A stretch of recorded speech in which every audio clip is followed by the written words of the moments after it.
നിങ്ങളോട് ഇന്ന് ഞാൻ പങ്കുവയ്ക്കാനായിട്ട് ആഗ്രഹിക്കുന്നത് പരിശുദ്ധ കുർബാനയുടെ ആത്മീയതയെക്കുറിച്ചാണ്.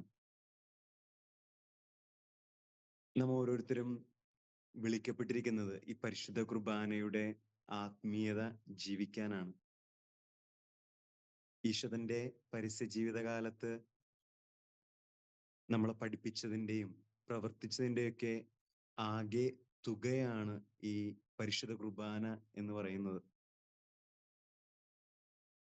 ചിലപ്പോഴെങ്കിലൊക്കെ ആളുകൾ പറയാറുണ്ട്, ഈ പരിശുദ്ധ കുർബാന കാൽവരിയിലെ ബലിയുടെ ഒരു ഓർമ്മ പുതുക്കലാണ്. പരിശുദ്ധ കുർബാന കേവലം ഒരു ഓർമ്മ പുതുക്കലാണെങ്കിൽ ഓരോ പരിശുദ്ധ കുർബാനയിലും ഈശോയുടെ സാന്നിധ്യത്തിന്റെ ആവശ്യമില്ല. കാരണം അതൊരു ഓർമ്മ പുതുക്കലാണല്ലോ. അതൊരു ഓർമ്മ പുതുക്കൽ എന്നതിനേക്കാൾ ഉപരിയായിട്ട് കാൽവരിയിൽ 2000 വർഷങ്ങൾക്ക് മുമ്പ് നടത്തിയ ഈശോയുടെ അതേ ബലിയുടെ തുടർച്ചയാണ്. സമയത്തിന്റെ അവസാനം വരെ ഈ ബലി തുടർന്നുകൊണ്ട് പോകും. ഓരോ സെക്കൻഡിലും എവിടെയൊക്കെയോ പരിശുദ്ധ കുർബാന അർപ്പിക്കപ്പെടുന്നുണ്ട്. നമ്മളിപ്പോ സംസാരിച്ചുകൊണ്ടിരിക്കുമ്പോൾ ലോകത്തിന്റെ പല ഭാഗങ്ങളിലെ ബലിയർപ്പണം നടക്കുന്നുണ്ട്. അപ്പൊ അങ്ങനെ സമയത്തിന്റെ അവസാനം വരെ തുടർന്നു പോകുന്ന ഒരു ബലിയാണത്. അങ്ങനെ സമയത്തിന്റെ അവസാനം വരെ തുടർന്നു പോകുന്ന ഒരു ബലിയാണെങ്കിൽ ഈ പരിശുദ്ധ കുർബാന നമ്മൾ ആഴ്ചയിൽ ഒരിക്കൽ മാത്രമാണോ സംബന്ധിക്കേണ്ടത്? തിരുസഭയുടെ കൽപ്പന അനുസരിച്ച് ഞായറാഴ്ചകളിലും കടമുള്ള തിരുനാളുകളിലും പരിശുദ്ധ കുർബാനയിൽ പങ്കെടുക്കണമെന്നാണ്. അപ്പൊ അങ്ങനെ ആ ഒരു കൽപ്പന പൂർത്തീകരിക്കാൻ വേണ്ടി ഞായറാഴ്ച പള്ളി പോയി എന്ന് വരുത്തി തീർക്കാൻ ശ്രമിക്കുന്ന ഒരുപാട് സഹോദരങ്ങള് നമുക്ക് ചുറ്റുമുണ്ട്. എനിക്ക് തോന്നുന്നു പലപ്പോഴും അങ്ങനെ സംഭവിക്കുന്നത് ഈ പരിശുദ്ധ കുർബാനയുടെ ആത്മീയതേനെ മനസ്സിലാക്കുന്നതില് അവര് പരാജയപ്പെടുന്നത് കൊണ്ടാണ്. പരിശുദ്ധ കുർബാന ഞായറാഴ്ച പള്ളിയിൽ പോയി സംബന്ധിക്കുന്ന ഒരു ചടങ്ങോ ഒരു ആചാരാനുഷ്ഠാനോ അല്ല, മറിച്ച് അത് നമ്മുടെ ജീവിതമാണ്, നമ്മുടെ ആത്മീയതയാണ്. അപ്പൊ അതുകൊണ്ടാണ് ഞാൻ ഇന്ന് പരിശുദ്ധ കുർബാനയുടെ ആത്മീയതയെ കുറിച്ച് നിങ്ങളോടൊപ്പം ധ്യാനിക്കാമെന്ന് ഞാൻ ചിന്തിക്കുന്നത്. നമ്മൾ പരിശുദ്ധ കുർബാനയുടെ സംസ്ഥാപനത്തെ കുറിച്ച് നമ്മൾ സുവിശേഷത്തില് വായിക്കുന്നുണ്ട്. ഈശോ അപ്പമെടുത്ത് വാഴ്ത്തി വിഭജിച്ച് ശിഷ്യന്മാർക്ക് കൊടുത്തിട്ട് പറയുന്നുണ്ട്, ഇതെന്റെ ശരീരമാണ്, ഇത് നിങ്ങൾ വാങ്ങി ഭക്ഷിക്കുവിൻ. തുടർന്ന് പാനപാത്രം എടുത്ത് വീണ്ടും കൃതജ്ഞതാസ്തോത്രം ചൊല്ലി ശിഷ്യന്മാർക്ക് കൊടുത്തുകൊണ്ട് പറയുന്നുണ്ട്, ഇതിന്റെ രക്തമാണ്, നവീനവും സനാതനവുമായ ഉടമ്പടിയുടെ രക്തം, ഇത് നിങ്ങൾ എൻ്റെ ഓർമ്മയ്ക്കായിട്ട് പങ്കുവയ്ക്കുവിൻ, ഓർമ്മയ്ക്കായിട്ട് ചെയ്യുവിനെന്ന് യേശുനാഥൻ പറയുന്നുണ്ട്. നമുക്കപ്പോ ഈ കൂദാശവചനങ്ങളെ ആധാരമാക്കിക്കൊണ്ട് പരിശുദ്ധ കുർബാനയുടെ ആത്മീയത ഒന്ന് ധ്യാനിക്കാം. ഈശോ അപ്പം എടുത്തിട്ട് അതേപോലെ വീഞ്ഞു നിറഞ്ഞ ആ പാനപാത്രം എടുത്തിട്ട് ആദ്യം എന്താ ചെയ്യുന്നത്?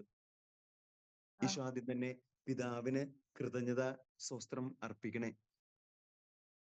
സ്നേഹമുള്ളവരെ, നമ്മളൊക്കെ ആദ്യമായിട്ട് കടന്നു വരേണ്ട പരിശുദ്ധ കുർബാനയുടെ ആത്മീയത എന്ന് പറയുന്നത് ഈ നന്ദി നിറഞ്ഞ ഹൃദയത്തിനുടമകളാവുക എന്നതാണ്. നമ്മൾ സുവിശേഷങ്ങളിലൂടെ കണ്ണോടിക്കുമ്പോൾ നമുക്കൊരു കാര്യം വ്യക്തവും, ഈശോ എന്ത് കാര്യം ചെയ്യുന്നതിന് മുമ്പും പിതാവിന് നന്ദി അർപ്പിച്ചായിരുന്നു.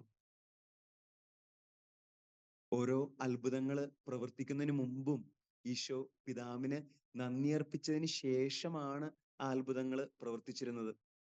ഒരിക്കലും ഈശോ അത്ഭുതങ്ങൾ ചെയ്തു കഴിഞ്ഞിട്ട് ആയിരുന്നില്ല പിതാവിന് നന്ദി അർപ്പിച്ചിരുന്നത്. ഓരോ കാര്യം ചെയ്യുന്നതിന് മുമ്പും ഈശോ നന്ദി അർപ്പിച്ചിട്ടാണ് പിതാവിന് നന്ദി അർപ്പിച്ചുകൊണ്ടാണ് ഈശോ ആ അത്ഭുതങ്ങളൊക്കെ ചെയ്തത്. സ്നേഹമുള്ളവരെ, നമ്മുടെയൊക്കെ ജീവിതത്തിലും ഈ ഒരു ആത്മീയത നാമൊക്കെ സ്വാംശീകരിക്കേണ്ടിയിരിക്കുന്നു. എന്തുകൊണ്ടാണ് നമ്മൾ ഈ നന്ദിയുടെ ആത്മീയത സ്വാംശീകരിക്കണം എന്ന് പറയുന്നത്? പലപ്പോഴും നമ്മളുടെ ഒരു ആത്മീയതയുടെ ഏറ്റവും വലിയൊരു പോരായ്മ എന്ന് പറയുന്നത് ഈ നന്ദി രേഖപ്പെടുത്തുന്നതിൽ നമുക്ക് സംഭവിക്കുന്ന ഒരു പരാജയമാണ്. കാരണം പലപ്പോഴും നമ്മള് ധ്യാന കേന്ദ്രങ്ങളില് അല്ലെങ്കിൽ നൊവേന കേന്ദ്രങ്ങളില് നമ്മള് പോയിട്ട് നമ്മൾ എന്താ ചെയ്യുന്നത്? ഈശോയെ, എനിക്ക് ഈ ഒരു അനുഗ്രഹം തന്നു കഴിഞ്ഞാൽ 9 ദിവസം ഞാൻ നൊവേനക്ക് വരാം. അല്ലെങ്കിൽ ഞാൻ ഈ ധ്യാനം കൂടാൻ വന്നിരിക്കുന്നത് എന്റെ ജീവിതത്തിലെ പ്രശ്നങ്ങൾ മാറണം, സാമ്പത്തികമായിട്ടുള്ള ബുദ്ധിമുട്ടുകൾ മാറണം. അങ്ങനെ അതൊക്കെ മാറിക്കഴിഞ്ഞാൽ മാത്രമാണ് പലപ്പോഴും നമ്മള് ദൈവത്തിന് കൃതജ്ഞത അർപ്പിക്കുന്നത്. ഇഷ്ടമുള്ള സുഹൃത്തുക്കളെ, പരിശുദ്ധ കുർബാന നമ്മെ പഠിപ്പിക്കുന്ന ഏറ്റവും ആദ്യത്തെ ആത്മീയതയുടെ തലം എന്ന് പറയുന്നത് ഈ നന്ദി നിറഞ്ഞ ഹൃദയത്തിന് ഉടമകളാവുക എന്നതാണ്. ഈശോയുടെ ജീവിതത്തിൽ നമ്മൾ അതാണ് ദർശിക്കുന്നത്. ഈശോ പ്രഭാതത്തിന്റെ ആദ്യ നിമിഷങ്ങളിലും രാത്രിയുടെ വൈകിയ വേളയിലും പ്രാർത്ഥനയില് ചെലവഴിച്ചതായിട്ട് പറയുന്നുണ്ട്. പ്രഭാതത്തിന്റെ ആദ്യ നിമിഷങ്ങളിലും രാത്രിയുടെ വൈകിയ വേളയിലൊക്കെ ഈശോനെ സംബന്ധിച്ചിടത്തോളം പ്രാർത്ഥന എന്ന് പറയുന്നത് പിതാവുമായിട്ട് ബന്ധപ്പെടാനുള്ള ഒരു മാധ്യമമായിരുന്നു. ഒരുപക്ഷെ രാവിലെ താൻ ചെയ്യാൻ പോകുന്ന എല്ലാ കാര്യങ്ങളും പിതാവിന് സമർപ്പിച്ചിട്ടുണ്ടാവാം. രാത്രി തനിക്ക് ചെയ്യാൻ സാധിച്ച എല്ലാ കാര്യങ്ങളെയും പ്രതി പിതാവിന് നന്ദി അർപ്പിക്കുകയായിരിക്കാം. എന്റെ മനസ്സിലേക്ക് കടന്നു വരുന്നത് ബിഷപ്പ് ഫുൾട്ടൻ ജിഷിൻ പറഞ്ഞ ഒരു സംഭവമാണ്. നിങ്ങൾക്ക് എല്ലാവർക്കും ബിഷപ്പ് ഫുൾട്ടൻ ജിഷിൻ സുപരിചിതനായിരിക്കുമെന്ന് ഞാൻ കരുതുക. ബിഷപ്പിന്റെ ഏറ്റവും വലിയൊരു പ്രത്യേകത, അദ്ദേഹം ന്യൂയോർക്കിലെ ആർച്ച് ബിഷപ്പായിരുന്നു. വളരെ തിരക്കേറിയ ഒരു ജീവിതത്തിനുടമ. അതുകൂടാതെ നമ്മുടെ ഇലക്ട്രോണിക് മാധ്യമ രംഗങ്ങളിലൊക്കെ ഒരു തുടക്കക്കാരൻ എന്ന് വേണമെങ്കിൽ തന്നെ നമുക്ക് പറയാം. അദ്ദേഹത്തിന്റെ സുവിശേഷ പ്രഘോഷണങ്ങളൊക്കെ ആ ഒരു സമയത്ത് തന്നെ വളരെ ഹൈ റേറ്റിംഗ് ഉള്ള ഒരു പ്രോഗ്രാം ആയിരുന്നു. പക്ഷെ എത്രയൊക്കെ തിരക്കുകൾ ഉണ്ടെങ്കിലും ഫുൾട്ടൻ ജെഷ്യൻ 1 മണിക്കൂർ പരിശുദ്ധ ദിവ്യകാരുണ്യത്തിന് മുന്നിൽ ചെലവഴിച്ചിരുന്നു. തിരുമണിക്കൂർ. അദ്ദേഹത്തോട് ഒരിക്കലൊരു പത്രപ്രവർത്തകൻ ചോദിക്കുകയുണ്ടായി, ഈ തിരുമണിക്കൂർ നടത്താൻ താങ്കളെ പ്രചോദിപ്പിച്ചത് ആരാണ്? ആ ഒരു ചോദ്യം ചോദിക്കുമ്പോൾ ആ പത്രപ്രവർത്തകൻ വിചാരിക്കുക, ബിഷപ്പ് പറയുക ചിലപ്പോൾ ഏതെങ്കിലും ഒരു മാർപ്പാപ്പയുടെ പേരോ അല്ലെങ്കിൽ ഏതെങ്കിലും ഒരു വിശുദ്ധന്റെയോ വിശുദ്ധയുടെയോ പേരോ അല്ലെങ്കിൽ മറ്റേതെങ്കിലും വൈദികരുടെ സന്യസ്തരുടെയോ ഒക്കെ പേരുകളായിരിക്കും ആർച്ച് ബിഷപ്പ് പറയുക എന്നാണ്. പക്ഷെ ആർച്ച് ബിഷപ്പിന്റെ ഉത്തരം വളരെ രസകരമായിരുന്നു. ചൈനയിൽ ഉണ്ടായിരുന്ന ലീ എന്ന് പറഞ്ഞിട്ടുള്ള ഒരു പെൺകുട്ടിയാണ് തന്നെ ഈ ദിവ്യകാരുണ്യത്തിന് മുന്നിൽ എല്ലാ ദിവസവും 1 മണിക്കൂർ ചെലവഴിക്കാനായിട്ട് പ്രേരിപ്പിച്ചതെന്ന് പറയുക. നമുക്ക് ഈ ലീയുടെ കഥയൊന്ന് കേൾക്കാം. ഈ കമ്മ്യൂണിസ്റ്റ് പാർട്ടി ചൈനയില് അധികാരം പിടിച്ചെടുത്തു കഴിഞ്ഞപ്പോ സഭയുടെ സ്ഥാപനങ്ങളെല്ലാം കമ്മ്യൂണിസ്റ്റ് പാർട്ടി അടച്ചുപൂട്ടുകയുണ്ടായി. പള്ളികൾ ഓരോന്നായിട്ട് അടച്ചുപൂട്ടുകയുണ്ടായി. അങ്ങനെ ഒരിക്കല് ഒരു പള്ളിയിലേക്ക് ഒരു കൂട്ടം സൈനികര് കടന്നു വരികയാണ്. അവരാദ്യമേ തന്നെ വികാരിയച്ഛനെ സങ്കീർത്തിയില് ഇട്ട് പൂട്ടുകയാണ്. അത് കഴിഞ്ഞിട്ട് അവിടെ ഉണ്ടായിരുന്ന അരുളിക്ക് തുറന്നിട്ട് പരിശുദ്ധ കുർബാന പുറത്തെടുത്ത് നിലത്ത് വിതറുകയാണ്. എന്നിട്ട് ഇനി മുതല് ഈ പള്ളിയില് യാതൊരു സർവീസുകളും യാതൊരു പ്രാർത്ഥനയും ഉണ്ടാവില്ലെന്ന് പറഞ്ഞ് ഒരു സൈനികൻ അവിടെ കാവല് നിർത്തിയിട്ട് അവര് ആ പള്ളിയിൽ നിന്ന് ഇറങ്ങിപ്പോവുകയാണ്. അപ്പൊ ലീയും കൂട്ടുകാരും അവിടെ നിന്ന് കളിക്കുന്നുണ്ടായിരുന്നു. ഈ ശബ്ദങ്ങളൊക്കെ കേട്ട് ഈ ലീ എന്ന് പറഞ്ഞ പെൺകുട്ടി പള്ളിയുടെ വാതിലിലൂടെ അകത്തേക്ക് നോക്കുന്നുണ്ട്. അപ്പൊ വികാരിയച്ഛനെ അവിടെ സങ്കീർത്തിയിൽ പൂട്ടിയിടുന്നതും പരിശുദ്ധ ദിവ്യകാരുണ്യം നിലത്ത് വിതറുന്നതൊക്കെ ലീ കണ്ടായിരുന്നു. വികാരിയച്ഛൻ ഇതൊക്കെ കണ്ടായിരുന്നു. ആ അരുളിക്കയുടെ അകത്ത് 34 പരിശുദ്ധ ദിവ്യകാരുണ്യമാണ് ഉണ്ടായിരുന്നത്. അങ്ങനെ ഈ സൈനികര് പോയി കഴിയണേ. അങ്ങനെ എല്ലാ ദിവസവും ഒരു രാത്രിയൊക്കെ ആകുമ്പോ ലീ ആരും കാണാതെ ഈ പള്ളിയിലേക്ക് കടന്നു വരും. ലീ തലേവർഷമാണ് ആദ്യ കുർബാന സ്വീകരണം നടത്തിയത്. ലീ അവിടെ നിലത്ത് വിതറിക്കിടക്കുന്ന ആ ദിവ്യകാരുണ്യത്തിന് മുന്നിൽ മുട്ടുകുത്തി നിന്ന് ഏകദേശം 1 മണിക്കൂറോളം പ്രാർത്ഥിക്കും. അന്ന് ആർക്കും വൈദികർക്കൊഴികെ ആർക്കും ദിവ്യകാരുണ്യം കൈകൊണ്ട് തൊടാനുള്ള അനുമതി ഉണ്ടായിരുന്നില്ല. അങ്ങനെ ലീ മുട്ടുകുത്തി കുനിഞ്ഞ് തന്റെ നാവ് കൊണ്ട് ഈ ദിവ്യകാരുണ്യം സ്വീകരിക്കുകയായിരുന്നു. അങ്ങനെ 33 ദിവസങ്ങൾ കഴിഞ്ഞു. ഇനി ഒരു ദിവ്യകാരുണ്യം കൂടിയാണ് അവശേഷിച്ചിട്ടുള്ളത്. പതിവ് പോലെ വൈകുന്നേരം ലീ പള്ളിയിൽ വരികയാണ്. സാധാരണ ചെയ്യാറുള്ളത് പോലെ അവള് 1 മണിക്കൂർ ദിവ്യകാരുണ്യ ഈശോയ്ക്ക് മുന്നിൽ മുട്ടുകുത്തി നിന്ന് അവള് പ്രാർത്ഥിക്കുകയുണ്ടായി. ദിവ്യകാരുണ്യ ഈശോയ്ക്ക് നന്ദി പറയുകയുണ്ടായി. തുടർന്ന് അവള് മുട്ടുകുത്തി ദിവ്യകാരുണ്യം സ്വീകരിച്ചു. ഇത് അച്ഛൻ സങ്കീർത്തിയിൽ നിന്ന് കാണുന്നുണ്ടായിരുന്നു. ആ സൈനികൻ അവിടെ കിടന്ന് ഉറങ്ങുകയായിരുന്നു. സാധാരണ ലീ യാതൊരു ശബ്ദവും ഉണ്ടാക്കാതെയാണ് അൾത്താരയിലേക്ക് കടന്നു വന്ന് പരിശുദ്ധ ദിവ്യകാരുണ്യം സ്വീകരിക്കുക. അന്ന് അവള് പരിശുദ്ധ ദിവ്യകാരുണ്യം സ്വീകരിച്ച് അൾത്താരയിൽ നിന്ന് ഇറങ്ങുമ്പോൾ അവളുടെ കൈ തട്ടിക്കൊണ്ട് അവിടെ ഉണ്ടായിരുന്ന ഒരു പാത്രം നിലത്ത് വീഴുന്നുണ്ട്. ആ പാത്രം വീഴുന്ന ശബ്ദം കേട്ട് ഈ സൈനികൻ ചാടി എഴുന്നേൽക്കുകയാണ്. അയാള് കാണുന്നത് അൾത്താരയിൽ നിന്ന് ഇറങ്ങി വരുന്ന ലിയയാണ്. ഉടൻ തന്നെ ലീ അവിടെ നിന്ന് ഓടി രക്ഷപ്പെടാൻ ശ്രമിക്കുന്നുണ്ട്. പക്ഷേ ഈ സൈനികൻ അവളെ പിന്തുടർന്ന് തന്റെ തോക്കിന്റെ ആ തലപ്പാവ് കൊണ്ട് അവളെ ഇടിച്ചു വീഴ്ത്തുകയാണ്. അതുകൊണ്ട് അയാളുടെ ദേഷ്യം തീർന്നില്ല. ആ കുഞ്ഞ് കുട്ടിയെ അയാൾ ഇഞ്ചിഞ്ചായി ഇടിക്കുകയാണ്. കുറച്ചു കഴിഞ്ഞപ്പോൾ ലീയുടെ ചേതനയേറ്റ ശരീരമാണ് അയാൾ കാണുന്നത്. ലീ മരിച്ചുവെന്ന് മനസ്സിലാക്കുമ്പോൾ ആ മനുഷ്യന് ഉള്ളിന്റെ ഉള്ളിൽ എന്തൊക്കെയോ ഒരു മനസ്താപം തോന്നുന്നുണ്ട്. ഉടൻ തന്നെ അയാൾ ചെയ്യുക, അവിടെ ചെന്ന് സങ്കീർത്തിയിൽ ചെന്ന് അച്ഛനെ സങ്കീർത്തിയിൽ നിന്ന് പുറത്തേക്ക് വിടുന്നുണ്ട്. ഇതെല്ലാത്തിനും സാക്ഷിയായ ഈ അച്ഛൻ ഓടി വരുമ്പോൾ കാണുക ചോരയിൽ കുളിച്ചു കിടക്കുന്ന ലിയയാണ്. സ്നേഹമുള്ളവരെ, ഈ കുഞ്ഞിന്റെ മാതൃകയാണ് പിന്നീട് ജീവിതകാലം മുഴുവൻ തിരുമണിക്കൂർ നടത്താൻ ബിഷപ്പ് ഫുൾട്ടൻ ജിഷ്യനെ പ്രേരിപ്പിച്ചത്. സ്നേഹമുള്ളവരെ, നമ്മളൊക്കെ എപ്പോഴും ഈശോയ്ക്ക് നന്ദി പറയുക അനുഗ്രഹങ്ങൾ ലഭിക്കുമ്പോൾ മാത്രമാണ്. പരിശുദ്ധ കുർബാനയുടെ ആത്മീയത നമ്മെ പഠിപ്പിക്കുക അനുഗ്രഹങ്ങൾ ലഭിക്കുന്നതിന് മുമ്പ് തന്നെ നമുക്കൊക്കെ നന്ദി പറയാൻ സാധിക്കണം. കാരണം നമുക്കിപ്പോഴുള്ള നമ്മളുടെ കുടുംബം, നമ്മളുടെ മാതാപിതാക്കള്, സഹോദരങ്ങള്, സുഹൃത്തുക്കള്, നമ്മുടെ ജോലി, നമ്മുടെ ജീവിതം, ഇതെല്ലാം തന്നെയാണ് ഈശോ നമുക്ക് നൽകിയിട്ടുള്ള ഏറ്റവും വലിയ അനുഗ്രഹം. ഈ ഒരു മനുഷ്യായുസ്സ് മുഴുവൻ നന്ദി പറഞ്ഞ തീരാത്തത്രം അനുഗ്രഹങ്ങള് നമുക്ക് ഓരോരുത്തർക്കും ഉണ്ട്. അപ്പോ ഈ നന്ദിയുടെ ഒരു തലം നമ്മുടെ ആത്മീയ ജീവിതത്തിലേക്ക് കടന്നു വരട്ടെ. രണ്ടാമതായിട്ട് നാം കാണുക, ഈശോ അപ്പമെടുത്ത് പാനപാത്രമെടുത്ത് പിതാവിന് നന്ദി പറയുന്നുണ്ട്. തുടർന്ന് നാം കാണുക, ഈ അപ്പം ഈശോ മുറിക്കുന്നുണ്ട്. ഇനി നമുക്ക് ഈ മുറിയപ്പെടുന്നതിന്റെ ആത്മീയതയെക്കുറിച്ച് ധ്യാനിക്കാം. അതാണ് പരിശുദ്ധ കുർബാന നമ്മോട് പങ്കുവയ്ക്കുന്ന രണ്ടാമത്തെ ആത്മീയതയുടെ തലമെന്ന് പറയുന്നത്. മുറിക്കപ്പെടുക എന്ന് പറയുന്നത് അത്രക്ക് എളുപ്പമുള്ള ഒരു കാര്യമല്ല. മുറിയപ്പെടാൻ നമ്മൾ ആരും ആഗ്രഹിക്കുന്നില്ല. ആരാണ് മുറിയപ്പെടാനായിട്ട് ആഗ്രഹിക്കുക? എന്താണ് ഈ മുറിയപ്പെടുക എന്നതുകൊണ്ട് അർത്ഥമാക്കുന്നത്?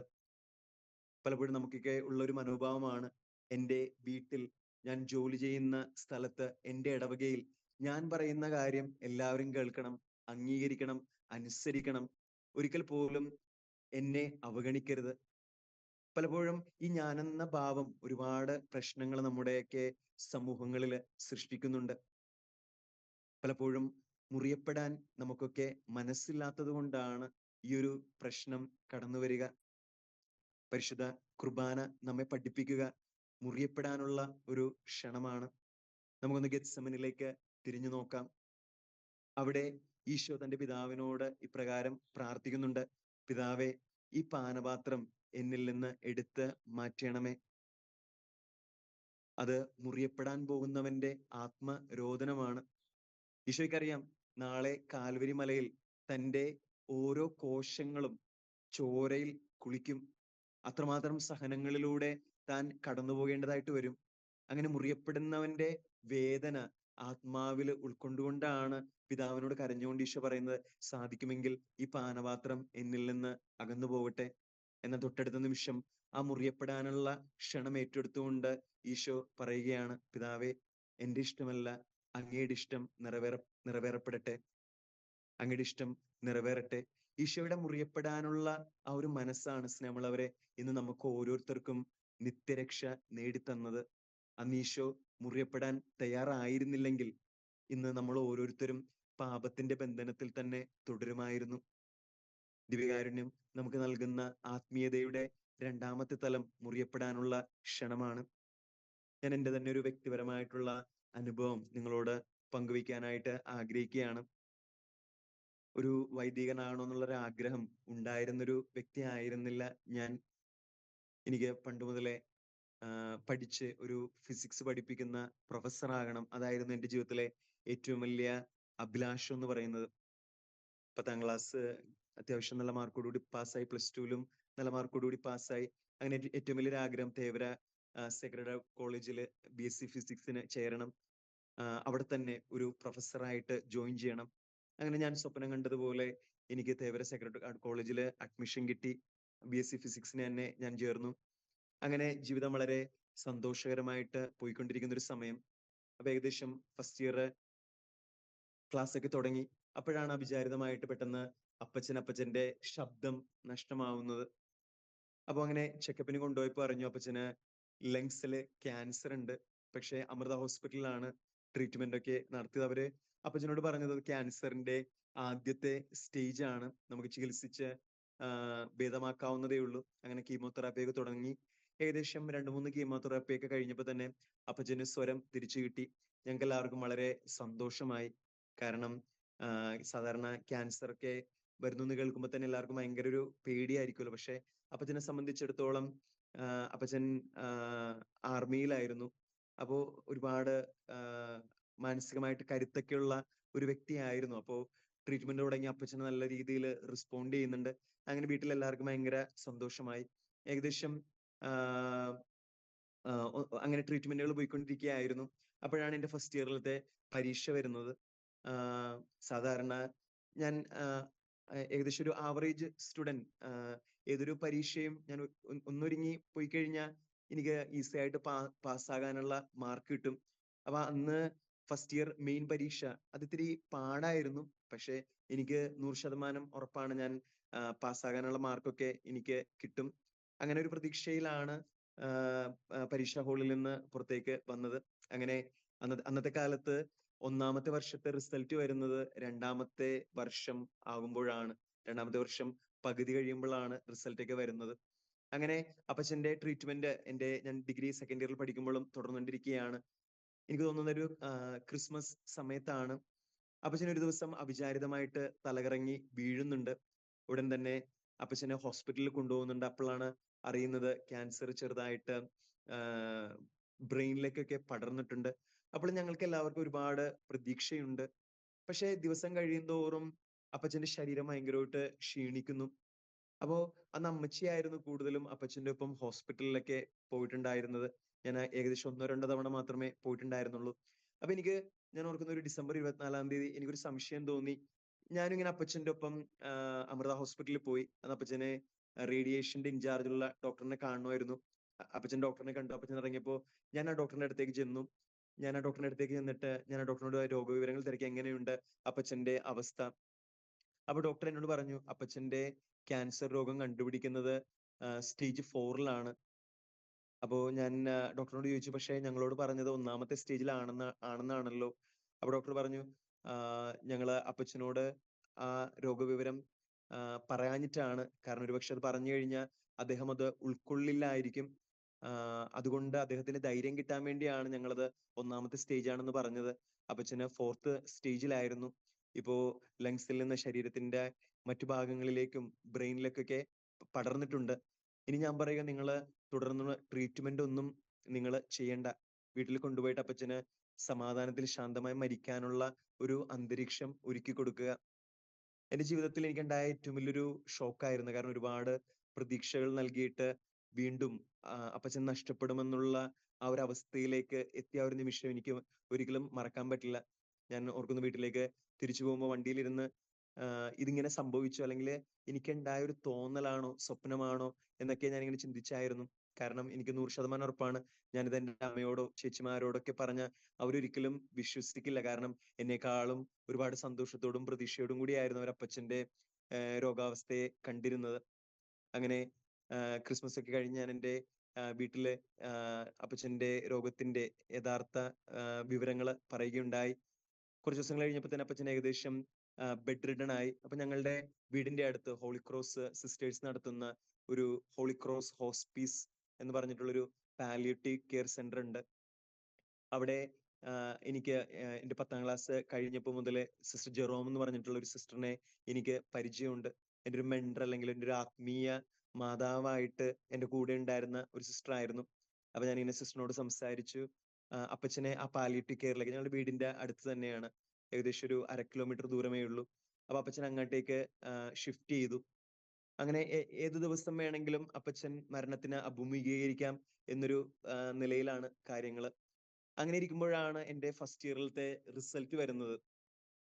എനിക്ക് 100% ഉറപ്പായിരുന്നു ഞാൻ പാസ്സാവും. പരീക്ഷ ബുദ്ധിമുട്ടായിരുന്നെങ്കിലും പാസ്സാകും എന്നുള്ള ഉറപ്പ് എനിക്കുണ്ടായിരുന്നു. പക്ഷേ മെയിൻ പരീക്ഷയുടെ മാർക്ക് കണ്ടപ്പോ എനിക്ക് വിശ്വസിക്കാൻ പറ്റിയില്ല. എനിക്ക് 60-ൽ ആകെ കിട്ടിയത് 18 മാർക്കാണ്. ഞാൻ തോറ്റുപോയി. കാരണം എനിക്ക് ഇന്റേണൽ 10 മാർക്കും തിയറിക്ക് 8 മാർക്കുമാണ് കിട്ടിയത്. എന്റെ ജീവിതത്തിലെ ആദ്യമായിട്ടായിരുന്നു അത്രയും വലിയൊരു പരാജയം ഞാൻ രുചിച്ചത്. എന്ത് ചെയ്യണമെന്ന് എനിക്കറിയില്ലായിരുന്നു. കാരണം എനിക്ക് 100% ഉറപ്പാണ്. ഞാനൊരു പരീക്ഷയ്ക്ക് ഒന്ന് പഠിക്കാതെ പോയി എഴുതിയാലും എനിക്ക് ജയിക്കാനുള്ള പാസ് മാർക്കൊക്കെ കിട്ടുമെന്ന് ഉറപ്പുള്ള ഒരാളായിരുന്നു. പക്ഷേ അന്ന് ഞാൻ അത്യാവശ്യം പാസ്സാകാനുള്ള എഴുതിയിട്ടും എന്തുകൊണ്ട് ഞാൻ തോറ്റുപോയി എന്നൊരു ചിന്തയായിരുന്നു. അങ്ങനെ അപ്പച്ചൻ ഒരു സൈഡിൽ ഇങ്ങനെ മരിക്കാനായിട്ട് കിടക്കുന്നു. ഇപ്പുറത്തെ സൈഡിൽ എന്റെ ഏറ്റവും വലിയൊരു സ്വപ്നമായിരുന്നു ഫിസിക്സ് പഠിപ്പിക്കുന്ന ഒരു പ്രൊഫസറായിട്ട് മാറണം. ഫിസിക്സിന്റെ മെയിൻ പരീക്ഷയ്ക്ക് തോറ്റ എനിക്കിനി എങ്ങനെയാണ് ആ ഒരു സ്വപ്നത്തെ സാക്ഷാത്കരിക്കാനാവുക? അങ്ങനത്തെ വലിയൊരു മനോവിഷമം. അപ്പോ സെക്കൻഡ് ഇയറില് ഞങ്ങളുടെ പ്രാക്ടിക്കൽ എക്സാംസ് ഒക്കെ നടക്കാൻ പോകുന്നു. ഞാൻ അപ്പോൾ അപ്പച്ചൻ ഹോസ്പിറ്റലിൽ ഫുൾ ടൈം അഡ്മിറ്റ് ആയതുകൊണ്ട് കോളേജിൽ പോകുന്നത് കുറച്ച് ദിവസത്തേക്ക് നിർത്തി. അപ്പൊ എന്റെ സാർ എന്റെ കൂട്ടുകാരെ അയച്ചു, നീ എത്രയും വേഗം വന്നിട്ട് പ്രാക്ടിക്കൽ എക്സാമിന് അപ്പിയർ ചെയ്യണം. പിന്നെ ഫസ്റ്റ് ഇയറിലത്തെ എക്സാം നീ എത്രയും വേഗം ഇമ്പ്രൂവ് ചെയ്യണം.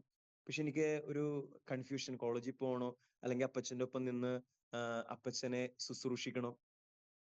അപ്പോ എല്ലാ ദിവസവും വൈകുന്നേരങ്ങളിലെ സിസ്റ്റർ ജെറോം അപ്പച്ചനെ കാണാൻ വേണ്ടി വരുമായിരുന്നു. അപ്പച്ചനെ ആത്മീയമായിട്ട് ഈ ഒരു അവസ്ഥ സ്വീകരിക്കാനായി ഒരുക്കിയത് സിസ്റ്റർ ആയിരുന്നു. കാരണം അപ്പച്ചന് ഒരിക്കലും അറിയില്ലായിരുന്നു തന്റെ ക്യാൻസർ 4ാമത്തെ സ്റ്റേജിലാണെന്നോ അല്ലെങ്കിൽ താൻ ഏതാനും ദിവസങ്ങൾക്കുള്ളിൽ കടന്നു പോകുമെന്നുള്ളൊരു കാര്യം ഞങ്ങളാരും അപ്പച്ചനോട് പറഞ്ഞിട്ടില്ലായിരുന്നു. സിസ്റ്റർ ജെറോമാണ് പ്രാർത്ഥനയിലൂടെയും കൗൺസിലിങ്ങിലൂടെയും ഒക്കെ അപ്പച്ചനോടത്ത് പങ്കുവെച്ചതും അപ്പച്ചനെ ആ ഒരു അവസ്ഥ സ്വീകരിക്കാനായിട്ട് ഒരുക്കിയതും. അപ്പൊ ഞാൻ സിസ്റ്റർ ജെറോമിനോട് പോയി പറഞ്ഞു, സിസ്റ്റർ എനിക്കൊന്ന് സിസ്റ്ററിനോട് സംസാരിക്കണം. അങ്ങനെ ഞാൻ ആ കോൺവെന്റിന്റെ പാർലറിൽ സിസ്റ്ററിനെ കാണുകയാണ്.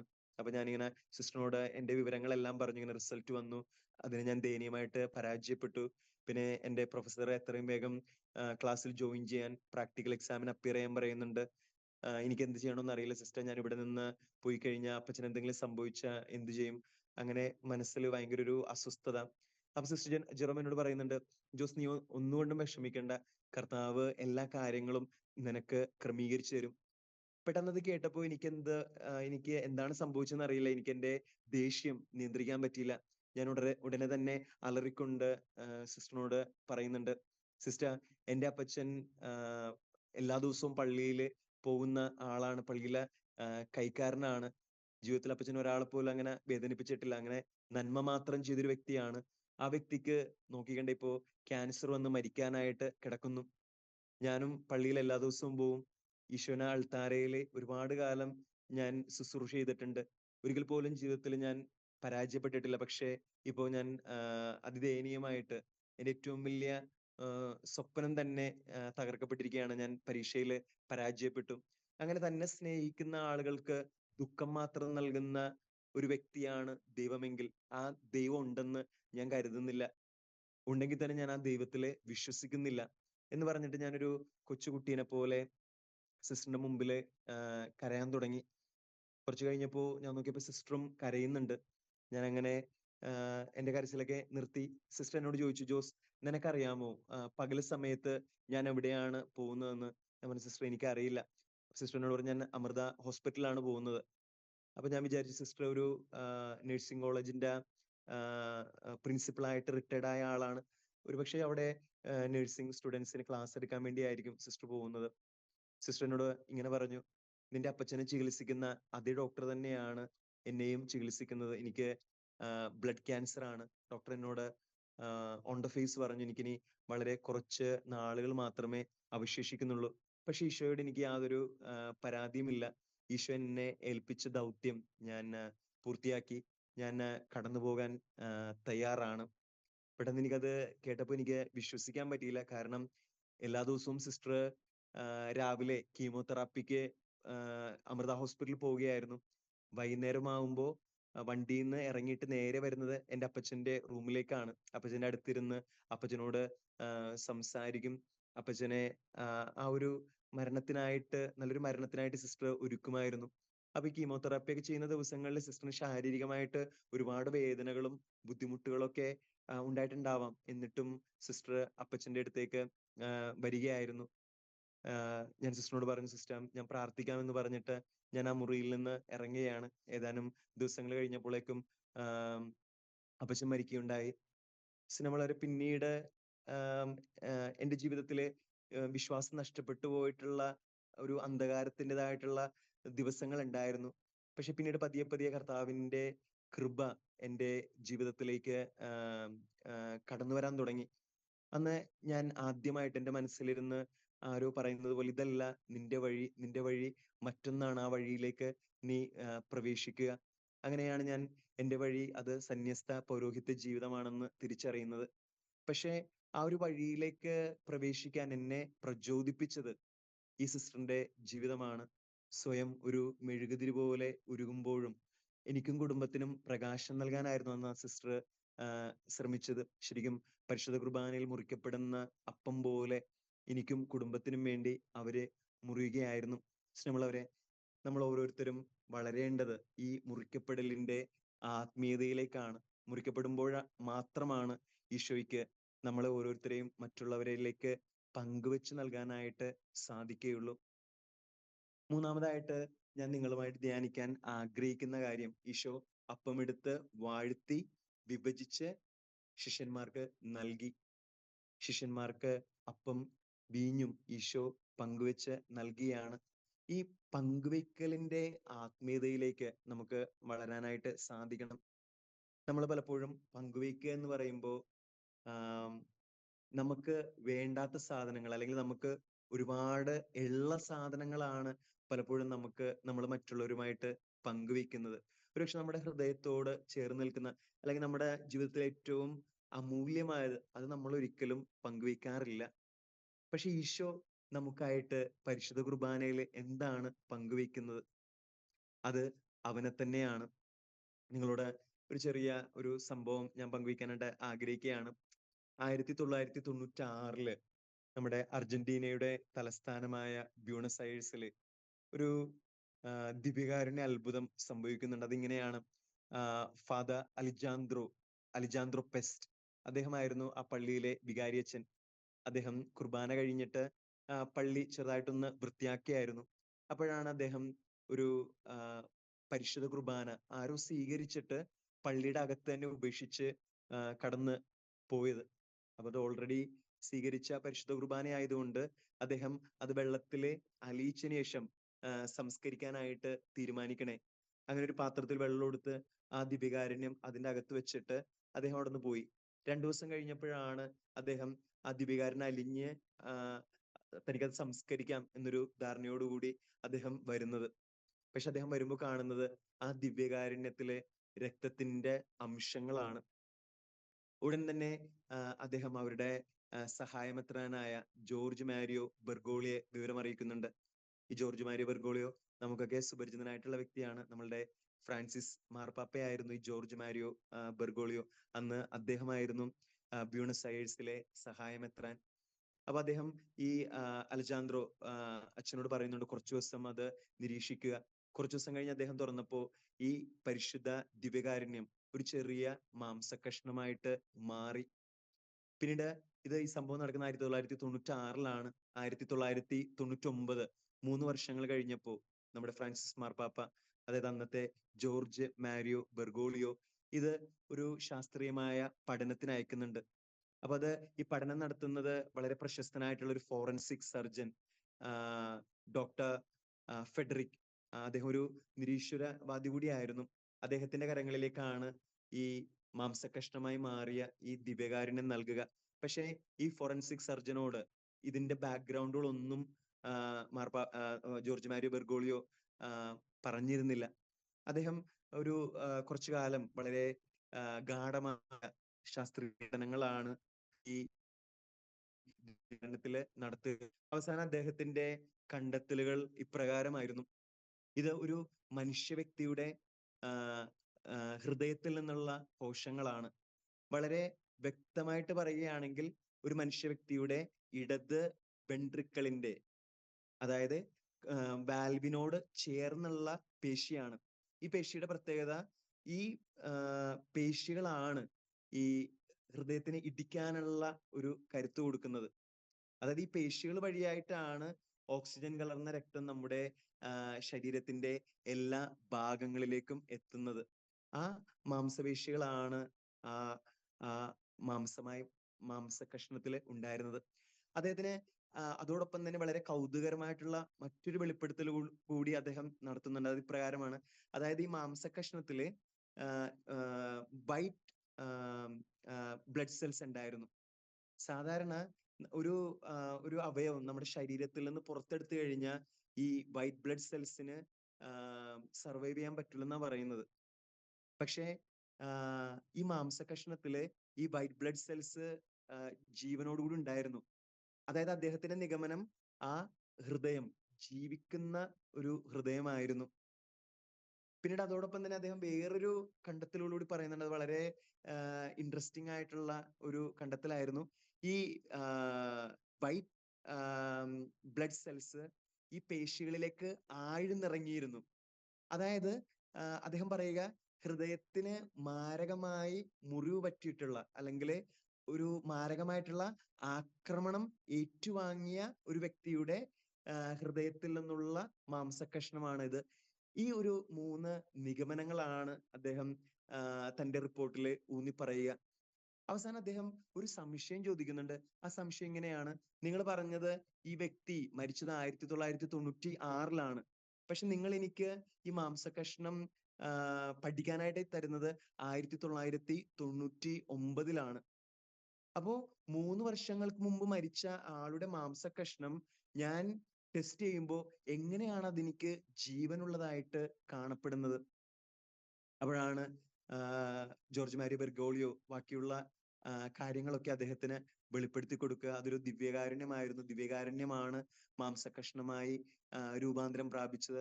ഇത് കേൾക്കുമ്പോൾ അദ്ദേഹം ഒരിക്കലും വൈദ്യശാസ്ത്രത്തിന് വിവരിക്കാനാവാത്ത ഒരു അത്ഭുതമായിട്ട് ഇതിനെ പ്രഖ്യാപിക്കുകയാണ്. സ്നേഹമുള്ളവരെ, ഓരോ പരിശുദ്ധ കുർബാനയിലും ഈശോ നമുക്ക് നൽകുന്നത് അവന്റെ ഹൃദയമാണ്. പലപ്പോഴും നമ്മളൊക്കെ പറയാറില്ലേ, നമ്മുടെ കൂട്ടുകാരോടും അല്ലെങ്കിൽ നമ്മൾ സ്നേഹിക്കുന്ന നമ്മുടെ ഹൃദയത്തോട് ഏറ്റവും അടുത്ത് നിൽക്കുന്ന വ്യക്തികളോട്, നീ എന്റെ ചങ്കാണ്, നീ എന്റെ കരളാണ്. പക്ഷെ ആരാണ് സ്വന്തം ചങ്ക് കൊടുത്ത് സ്വന്തം കരൾ കൊടുത്ത് ഒരു വ്യക്തിയെ സ്നേഹിക്കുന്നത്? ഓക്കെ, ചിലപ്പോൾ കരള് പകുത്തു കൊടുത്ത് സ്നേഹിച്ചിട്ടുള്ള വ്യക്തികളൊക്കെ ഉണ്ടാവുമായിരിക്കാം. പക്ഷെ ഹൃദയം നൽകി ആരാണ് നമ്മളെയൊക്കെ സ്നേഹിക്കുന്നത്? അത് ഈശോ മാത്രമാണ്. ഓരോ പരിശുദ്ധ കുർബാനയിലും ഈശോ നമുക്കായിട്ട് പങ്കുവെച്ച് നൽകുന്നത് അവന്റെ ഹൃദയമാണ്. സ്നേഹമുള്ളവരെ, ഈ പരിശുദ്ധ ദിവ്യകാരുണ്യത്തിന്റെ ആത്മീയതയെ ധ്യാനിക്കുമ്പോൾ നമുക്കും ഈശോനെ പോലെ നമ്മളെ തന്നെ മറ്റുള്ളവർക്കായിട്ട് പങ്കുവെച്ചു കൊടുക്കാനായിട്ട് സാധിക്കണം.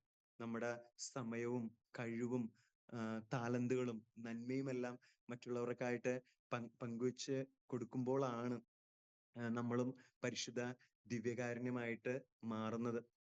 സ്നേഹമുള്ളവരെ, ഇതിന്റെ ഒപ്പം തന്നെ നിങ്ങളോട് 2 കാര്യങ്ങൾ കൂടിയാണ് എനിക്ക് പറയാനായിട്ട് താല്പര്യപ്പെടുന്നത്. നമ്മൾ പരിശുദ്ധ ദിവ്യകാരുണ്യത്തിന്റെ ആത്മീയതയെ ധ്യാനിക്കുകയായിരുന്നു. നമ്മള് ഈ പരിശുദ്ധ കുർബാനയുടെ സ്ഥാപനത്തിനെ കുറിച്ച് നമ്മൾ സുവിശേഷങ്ങളിൽ വായിക്കുന്നുണ്ട്. മത്തായിയുടെയും മാർക്കോസിന്റെയും ലൂക്കായുടെയും സുവിശേഷത്തില്. പക്ഷേ യോഹന്നാന്റെ സുവിശേഷത്തില് പരിശുദ്ധ കുർബാനയുടെ സ്ഥാപനത്തിനെ കുറിച്ച് പറയുന്നില്ല. അന്ന് ഈശോ പരിശുദ്ധ കുർബാന സ്ഥാപിച്ച സമയത്ത് ഈശോയുടെ ഹൃദയത്തിൽ ചാരിക്കിടന്ന് ഈശോ സ്നേഹമായിട്ട് മാറുന്ന സമയത്ത് ആ സ്നേഹത്തുടിപ്പിനെ അനുഭവിച്ച വ്യക്തി യോഹന്നാനാണ്.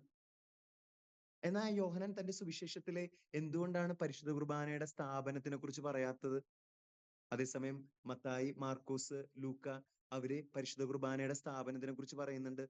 യോഹന്നാൻ എന്തുകൊണ്ടാണ് പരിശുദ്ധ കുർബാനയുടെ സ്ഥാപനത്തിനെ കുറിച്ച് പറയാത്തത്? ഈശോ പരിശുദ്ധ കുർബാന സ്ഥാപിക്കാത്തതുകൊണ്ടാണോ? അതിന് ഒരു കാരണമുണ്ട് സ്നേഹമുള്ളവരെ. അതായത് യോഹന്നാന്റെ സുവിശേഷം രൂപപ്പെടുക AD 1-ാം നൂറ്റാണ്ടിന്റെ അവസാനത്തോടു കൂടിയാണ്. മത്തായിയുടെയും മാർക്കോസിന്റെയും ലൂക്കായുടെ സുവിശേഷ ആദിമസഭയില് ഓൾറെഡി പ്രചാരത്തിലായി കഴിഞ്ഞിരുന്നു.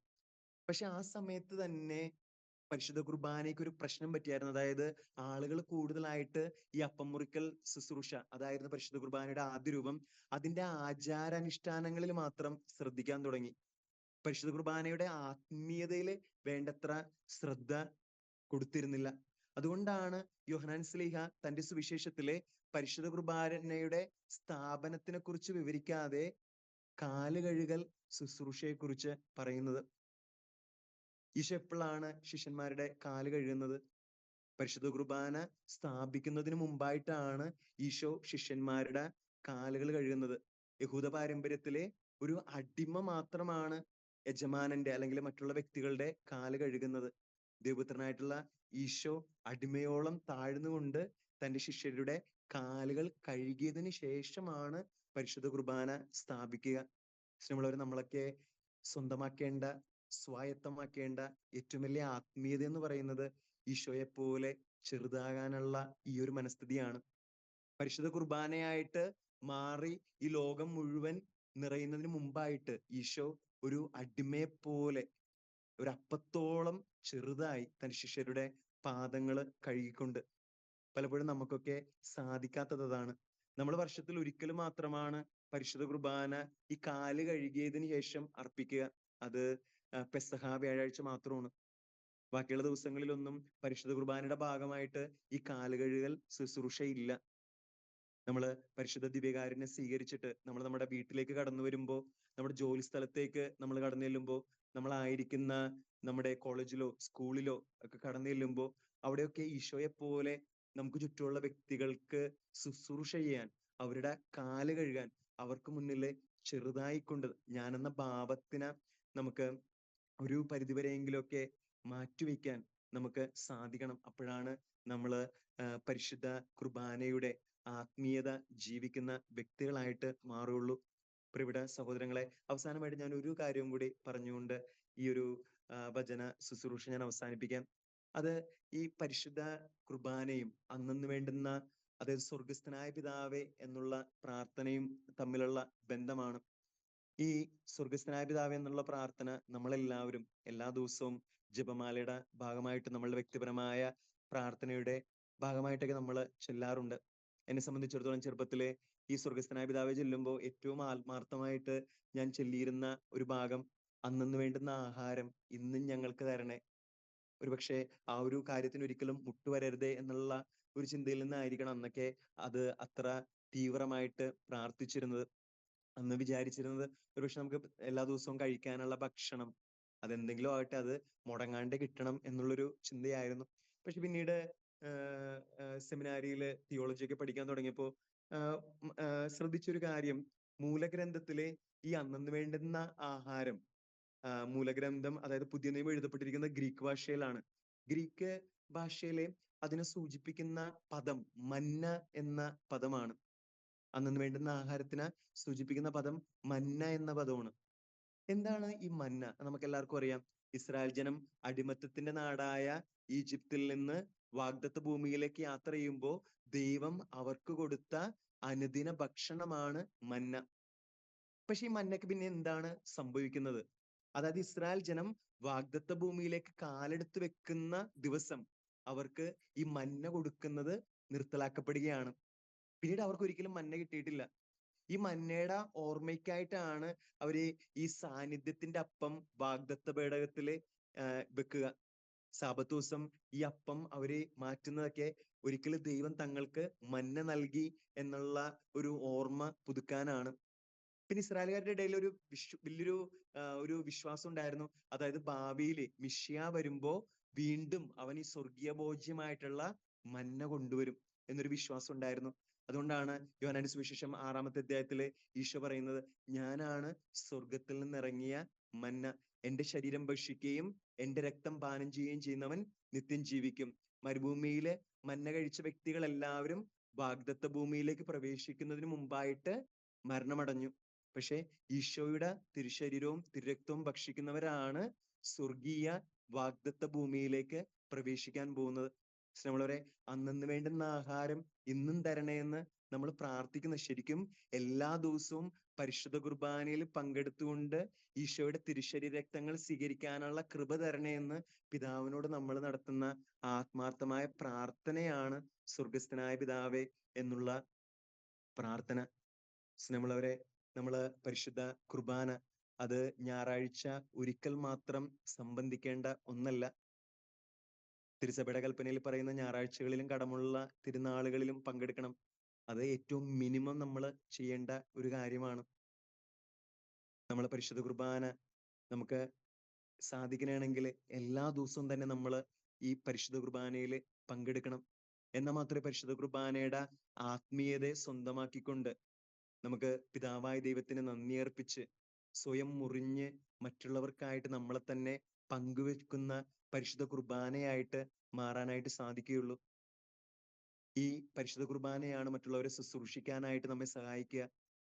നമ്മള് പരിശുദ്ധ അമ്മയുടെ ജീവിതത്തിൽ കാണുന്നുണ്ട്. പരിശുദ്ധ അമ്മയുടെ ഉദരത്തില് ഈശോ കടന്നു വരുമ്പോ ഉടൻ തന്നെ അവൾ ചെയ്യുന്നത്, അവള് എലിസബത്തിനെ ശുശ്രൂഷിക്കാനായിട്ട് യൂദയായിലെ മലമ്പ്രദേശത്തിലേക്ക് കടന്നു ചെല്ലുന്ന കാരണം അവളുടെ ഹൃദയത്തിൽ ഇപ്പോ പരിശുദ്ധ കുർബാനയുണ്ട്. അതുപോലെ ഈ പരിശുദ്ധ കുർബാനയാണ് നമ്മുടെ നിത്യ വാഗ്ദത്ത ഭൂമിയിലേക്കുള്ള യാത്രയിൽ നമുക്ക് കരുത്താവുന്നത്. ഒരുപക്ഷെ നമ്മളെല്ലാവരും ചിന്തിക്കും, പരിശുദ്ധ കുർബാന എങ്ങനെയാണ് എൻ്റെ ശരീരത്തിന് സമയത്തിന്റെ അവസാനത്തിൽ ഉയർപ്പിക്കുന്നത്? നമ്മളൊരു എന്താണ് പരിശുദ്ധ കുർബാന? പരിശുദ്ധ കുർബാനയില് അടങ്ങിയിരിക്കുന്നത് മരിച്ചു മണ്ണടിഞ്ഞ ഒരു വ്യക്തിയുടെ മാംസ രക്തങ്ങളാണോ? ഇല്ല, ഒരിക്കലും ഇല്ല. മറിച്ച് മരണത്തെ എന്നേക്കുമായി തോൽപ്പിച്ച വ്യക്തിയുടെ തിരുശരീര രക്തങ്ങളാണ്. സാധാരണ നാം എന്ത് ഭക്ഷണം കഴിച്ചാലും ആ ഭക്ഷണം നമ്മുടെ ശരീരത്തിന്റെ ഭാഗമാകും. പക്ഷെ നാം പരിശുദ്ധ കുർബാന സ്വീകരിക്കുമ്പോൾ എന്താ സംഭവിക്കുന്നത്? നമ്മുടെ ശരീരം പരിശുദ്ധ കുർബാനയുടെ ഭാഗമായിട്ട് തീരും.